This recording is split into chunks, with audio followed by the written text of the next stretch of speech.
garota não, aqui com dilúvio. Está na hora, 22 minutos para as 10 da manhã. Para exercer a sua liberdade de expressão, os nossos dois jovens politicamente incorretos, para mais uma edição. André Ferreira, Francisco Gomes, bom dia, bom trabalho. Bom dia, Maria João. Bom dia a ti, Francisco Gomes. Bom dia também aos ouvintes da Terra Nova. Estamos de volta a mais um programa, mais uma emissão, e vamos começar com os nossos habituais pontos prévios. Vamos começar com algumas notas de pesar, infelizmente, ehm, principalmente por causa também do que aconteceu na semana passada, que na sexta-feira um avião na Índia despenhou-se pouco depois da descolagem do aeroporto internacional de Ahmedabad.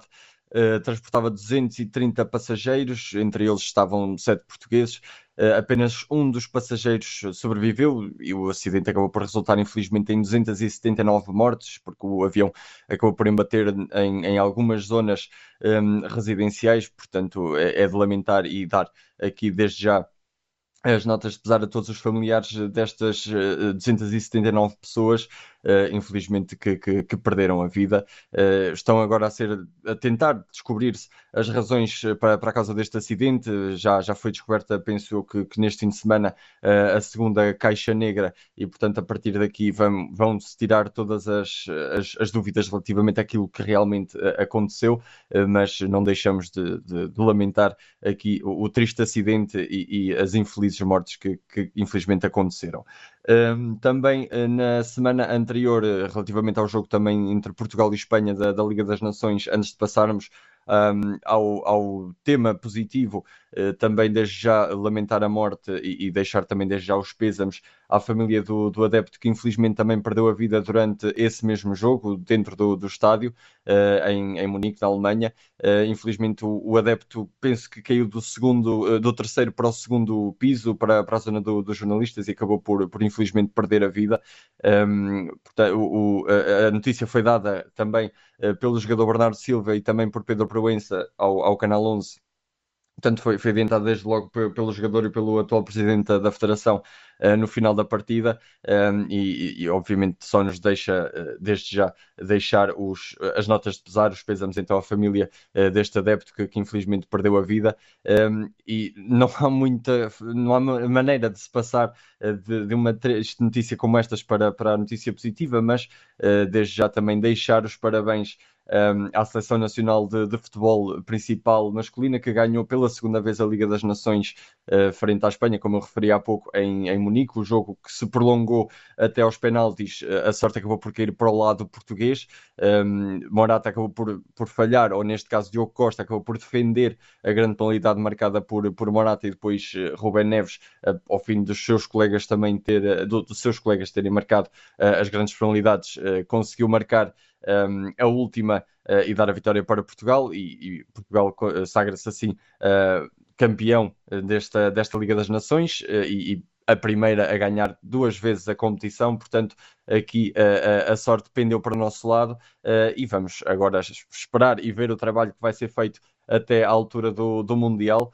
Mas não deixa de ser uma coisa positiva. Infelizmente, apesar da maneira como começou o programa, dos temas que trouxemos no início, não deixa de ser de lamentar. Mas este final acabar por dar os parabéns exatamente à seleção, acaba por ser uma coisa mais positiva, e esperar exatamente continuar a ver o trabalho desta seleção. E não que eu gosto muito de acompanhar, e acho que o Francisco, não sei se vai falar de algumas razões também do porquê não acompanhar ou não, mas deixar aqui então os parabéns principalmente à seleção portuguesa por ter conquistado esta taça.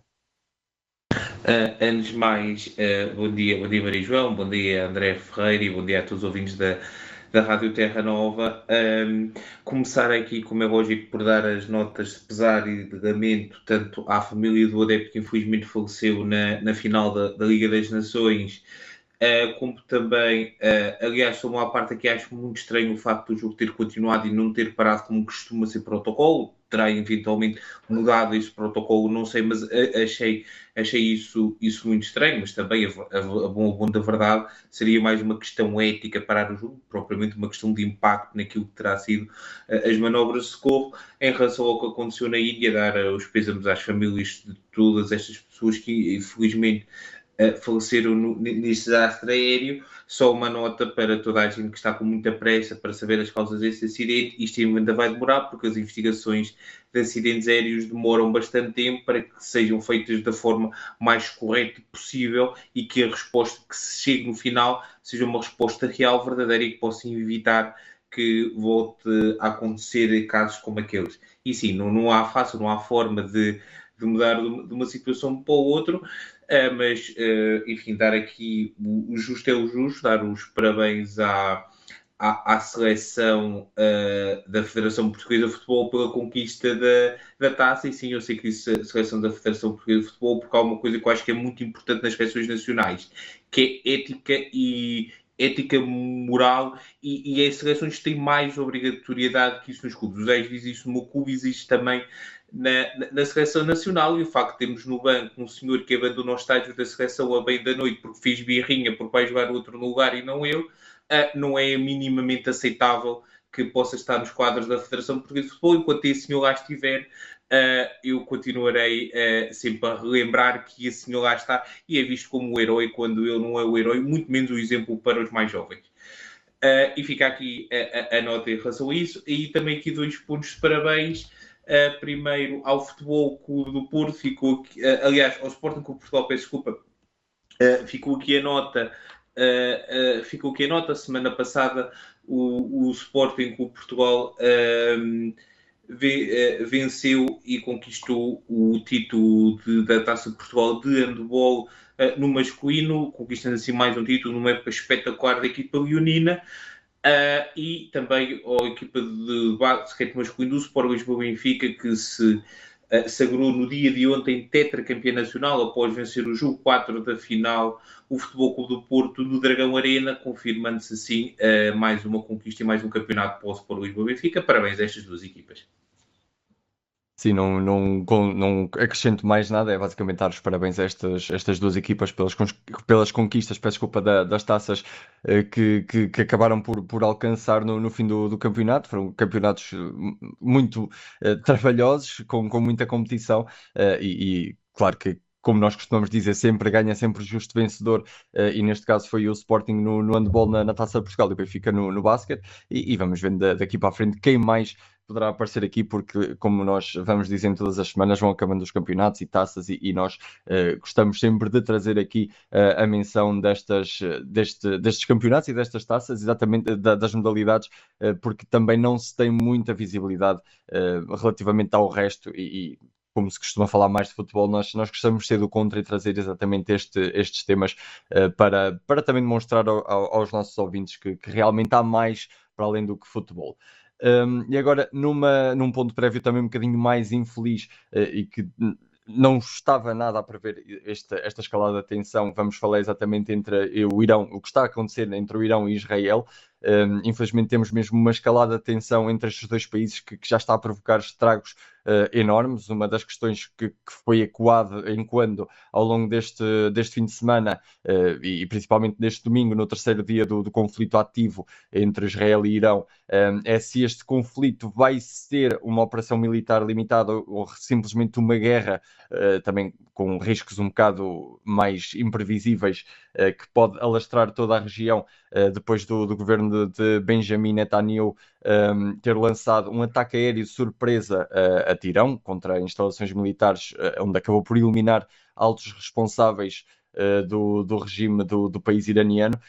Até ao momento, pelas contas que eu vi na notícia que eu vi, já terão morrido 224 iranianos e 14 israelitas, e isto é uma escalada de tensão que está a começar a assustar, porque está realmente a ficar bastante grave a situação que está exatamente a acontecer entre aqueles 2 países. São realmente ataques aéreos muito assustadores. Eu vou vendo vídeos que me vão aparecendo em algumas redes sociais, até mesmo em alguns sites noticiosos, vão aparecendo esses mesmos vídeos, e acaba por ser exatamente bastante assustador como é que numa questão de segundos conseguem cair exatamente alguns rockets, alguns mísseis, da maneira como caem em regiões residenciais dos 2 países. Vamos esperar que a situação não escale para algo que nós prevemos ser, ou pelo menos eu falo por mim, se prevê ser a Terceira Guerra Mundial, mas vamos esperar que pelo menos os Estados Unidos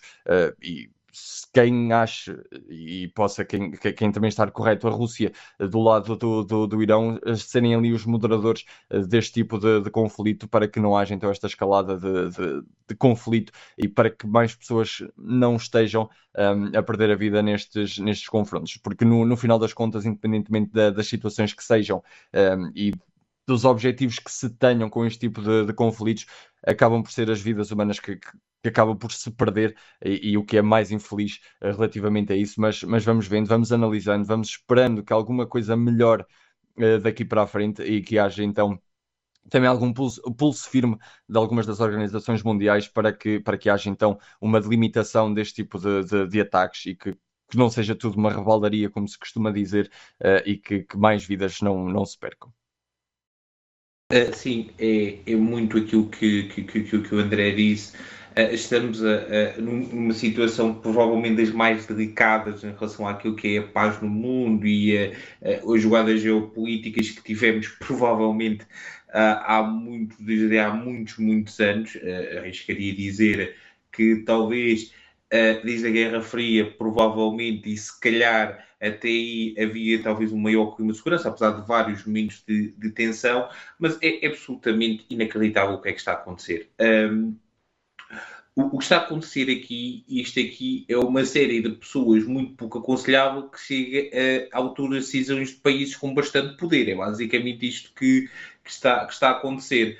Como é lógico, o que está a acontecer e aqui o facto de podermos estar mais ou menos próximos ideologicamente de algum país, provavelmente, em relação àquilo que são os dados que se chegam, provavelmente a maior parte da população ocidental está em relação a condições de vida, relações com a democracia, a liberdade e tudo, mais do lado de Israel naquela situação, mas não é sequer pensável desculpar aquilo que tem acontecido através com o governo de Netanyahu, por exemplo, e principalmente na Palestina, e com o ataque aos civis que tem acontecido. O genocídio que tem acontecido na Palestina por parte do governo israelita é absolutamente indesculpável por todos os aspectos, e agora, neste caso, atacar posições civis também é indesculpável. E é assim que o mundo deveria ser. O que nós devemos estar a olhar para isto é ver, atenção, estas pessoas estão a atacar civis e isto é errado. Independentemente dos lados, é assim que o mundo ocidental e que as pessoas que se dizem defensoras da liberdade, da democracia e do direito à vida humana deviam olhar.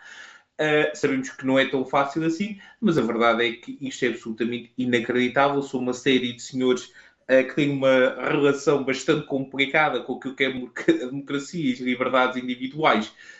Tanto Netanyahu como o governo iraniano, é claro, esses problemas de relações com estes dois fatores. Vamos ver o que é que vai acontecer, o que é que se aguarda dos Estados Unidos. A Donald Trump disse uma frase que me assustou bastante, que é, às vezes é preciso deixá-los lutar, que é uma frase absolutamente extraordinária e é muito assustadora, dita por parte do presidente dos Estados Unidos, quando estamos a falar de um momento tão delicado na questão mundial e de proximidade de guerra como a que estamos a falar, é absolutamente assustador. E como nós sabemos, do lado da Rússia também não é propriamente uma pessoa muito aconselhável que está aos comandos do destino da Federação Russa. Vamos ver qual é que é o futuro e o que é que o futuro nos reserva. Vamos esperar que a tensão que tem escalado consiga haver aqui alguma forma de arrefecer esta tensão, e sabemos que, apesar de tudo, o futuro irá se manter com esta tensão, porque naquela área a tensão tem sido desde sempre e desde há muito tempo, e há que repensar também como mundo, como sociedade global, como é que podemos tentar resolver e mediar a situação que tem acontecido. Agora, e antes de passarmos ao nosso tema propriamente dito, aqui uma nota muito rápida. Nós estamos bastante atentos àquilo que está acontecendo nos Estados Unidos, a todas as tensões que estão a acontecer internas nos Estados Unidos, de todas as manifestações.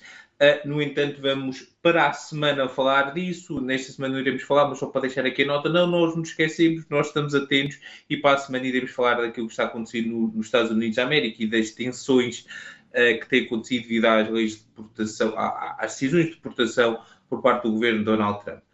Agora, vamos falar de um dos nossos temas favoritos, que há muito tempo não trazíamos aqui, que se chama liberdade de expressão.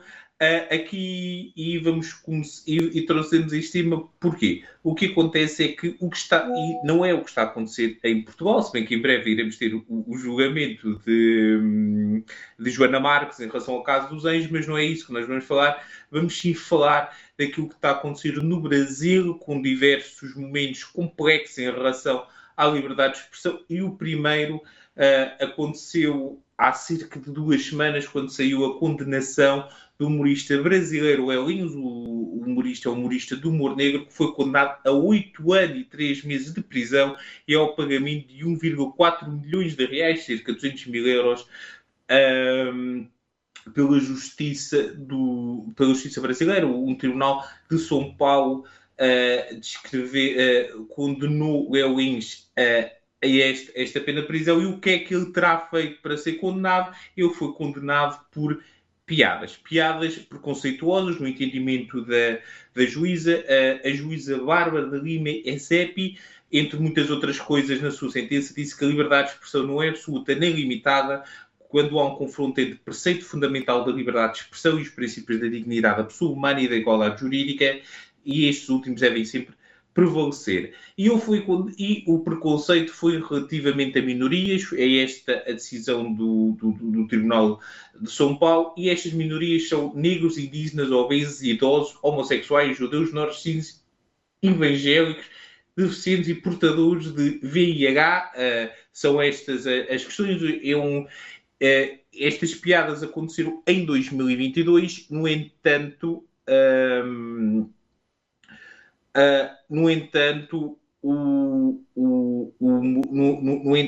só agora que saiu a condenação.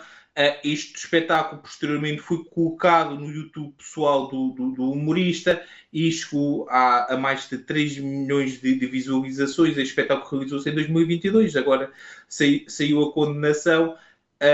E o espetáculo chama-se Perturbador, ou seja, podemos ver que, pelo próprio nome, a intenção aqui é clara, e o que é que ele quer dizer é muito claro. Enfim, é absoluto. Entretanto, já houve diversas pessoas que se foram colocando ou a favor de Elinhos ou contra Elinhos e a favor da sua condenação, aplaudindo a justiça brasileira. Este caso surge também, e aqui, paralelo a este caso, não tem a ver com este caso, surge também com o facto de, por 2 artistas de funk rap brasileiro, MC Pose e Oruan, terem sido também detidos. Estes processos ainda estão a ocorrer em tribunal entre diversas acusações. Uma das acusações é que as suas músicas faziam incentivo e apologia ao crime. Ora bem, isto é provavelmente uma das decisões mais assustadoras que eu já tive o desprazer de ver na minha vida. Um ponto número 1. Toda a gente tem gostado do humor negro? Não, nem toda a gente tem gostado do humor negro. Uma pessoa pode se sentir ofendida por uma piada, uma pessoa pode se sentir ofendida por uma piada. Mas disse até condenar uma pessoa a 8 anos e 3 meses de prisão por causa de piadas, são coisas completamente diferentes e completamente dispares. Se me disserem a mim, porque uma das questões que se levanta e que as pessoas que defendem a condenação levantam é que ele tem que sofrer castigo por causa daquilo que disse. Ele tem que sofrer um castigo, mas um castigo sentido, que é, não vai ser colocado em determinado espetáculo. Por exemplo, não vai ser convidado para um espetáculo de crianças, como é lógico. É absolutamente inaceitável esta condenação, estas condenações, ou sequer ser pessoas por referência. É arte, é artista, é uma questão artística, podemos gostar ou não gostar, mas é uma obra de arte e é uma questão artística. O humorista não pensa aquilo que está a dizer, o cantor muitas vezes não pensa aquilo que está a dizer, são personagens ou são personas que ali estão. Não quer dizer que, apesar de ser a pessoa que lá está, não quer dizer que é aquilo que é a mesma coisa quando condenarmos o ator de um filme porque matou alguém. Isso não vai acontecer, como é lógico, porque é um filme, né? O ator em si não tem nada a ver. E temos que, de uma vez por outras, repensar e pensar nisto, porque é muito engraçado quando não concordamos com alguém condenar. mas uma vez acaba por chegar a nós e cada vez mais temos de estar atentos à liberdade de expressão, porque isto é absolutamente inaceitável e esperemos que os tribunais de recursos brasileiros revertam esta situação. Sim, muito rapidamente para finalizar, concordo com tudo aquilo que o Francisco disse e era exatamente a mesma coisa, apesar de nós sermos muito simpáticos com aquilo que nós dizemos aqui ao longo dos nossos programas, acaba também por ser um bocadinho, acabar por ser irónico se nós também viéssemos a ser realmente condenados por alguma coisa que nós tivéssemos dito aqui no programa e já dissemos algumas coisas bastante agradáveis até relativamente a figuras portuguesas, seria exatamente bastante engraçado que isso acontecesse, mas não deixa de ser um caso de censura, não deixa de ser, como o Francisco diz, acompanha quem não quer, não acompanha, e é exatamente aquilo que acontece em tudo aquilo que nós consumimos. E o exemplo que o Francisco deu do ator, do personagem que matou num filme, deu e muito bem relativamente a esse caso, e acaba por ser exatamente assustador essas decisões que estão a acontecer exatamente no Brasil, infelizmente. Isto está tudo dito então por esta semana. Para a semana cá estaremos para fazer mais amizades e esperemos nós alastrar mais o nosso regime de países que não vamos entrar. Por isso a todos, até a próxima.